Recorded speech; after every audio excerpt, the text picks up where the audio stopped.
Good day mga kap, welcome back na naman sa panibagong vlog at umaga na naman yung bira natin dahil nabago uli yung tulog ko. Bumiyahe nga pala ako ng 24 oras bago yung araw na yan. Paano ba naman kasi nagabol ako ng biyahe dahil nasira yung app ni Joyride. Dahil panigurado pag hindi ko na-hit yung incentive na meron siya ngayon talagang panghihinayangan ko. At mabalik na nga tayo sa biyahe ko na yan. Halos alas 2:30 na rin ako na napasukan ng unang biyahe natin na may layong 17 km simula Manila hanggang Taguig. Medyo naantala lang ng onte yung biyahe dahil nga nagbababay pa sila sa isa't isa at nagkukulitan pa. May mahigit 25 to 30 minutes din kami bumiyahe niyan kahit walang masyadong traffic dahil malayo nga yung drop off. Pero para sa akin goods na goods yan dahil maganda yung buhay naman natin, long ride agad. At wala nga lang din 5 minuto nakuha ko na rin yung susunod na booking. At yun nga lang pagdating ko nga sa drop off medyo sad boy yung peg natin dahil ang tagal din natin naghintay kay ma'am. At sa paghihintay ko na nga yan ito na ang nangyari.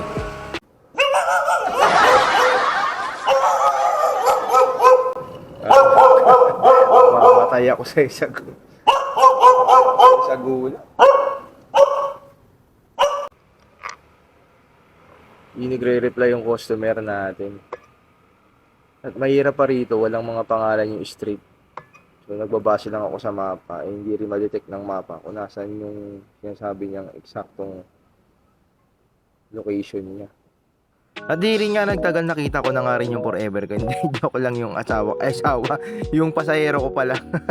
So ano-ano na sinasabi ko dito. At tagig to tagig lang naman yung biyahe ko na yan na may layong 6.1 kilometers. At medyo napahiya ako ng 0.25 dyan dahil nung pagbaba ni ma'am kinukuha ko yung shower cup niya para itapon pero sabi niya itatago niya raw dahil panigurado hindi naman na kami magkikita.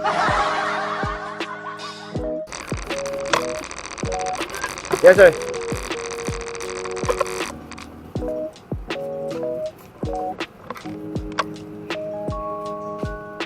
Morning, sir. Good Sir morning. Liam. Yeah, it's okay. I don't need this. You don't do that. Because some customers are asking, Yeah.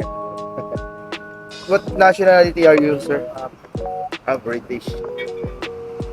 Do you live here, sir, or vacation? Vacation. How do you find Philippines? Lovely. Okay. Do you have wife here? No. Yeah. I just roaming around. Yeah. I have a lot of friends here. Okay. At yun na nga, naubusan na ako ng English dyan kaya tinigilan ko na magtanong-tanong. Sabi ko sa sarili ko, kakasa muna ako, mamaya ka sa akin. How about the surroundings? What do you know?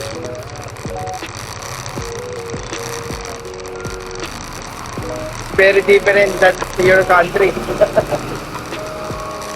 Because here, this is the trademark of the Philippines. The surroundings.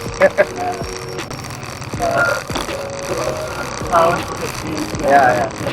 What's your source of transportation there besides buses?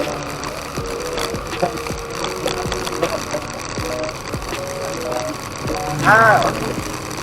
Subways. How about like this MC taxi? You don't have there? Buses, taxis, trains, right? That's the usual transportation there. Some of you guys there have their own cars, right?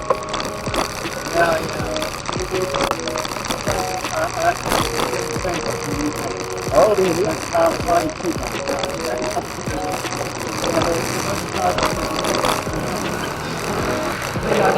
Very yeah.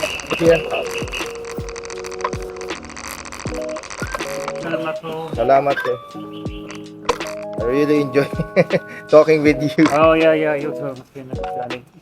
Some drivers they never talk or say anything. Yeah, because we're afraid eh. Sir, you don't need to pay me. Hey, you. What? Yeah, it's for free. Your ride is for free. Why? Why?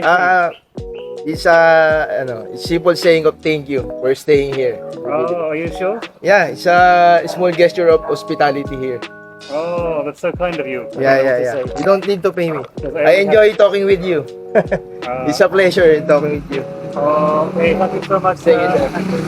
Take care. My name is Raymond. You, Liam, right? Liam. Yeah, Liam Fox. So, I hope you will come back many years here. yeah. I will keep coming back. Everyone is so kind. Like, yeah, the hospitality here. I've been to 20 different countries so far, but Philippines is nicest people. Like, Your second home, right? yeah. The hospitality here is the best. Your house here is you're renting? It's like hotel. Ah, Like okay, guest okay, house. okay. Yeah.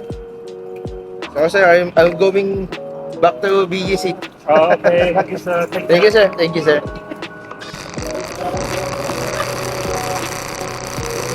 Naubos yung English ko kay sir. Pero okay lang, masaya ako. Kasi natutuwa ako sa kanya.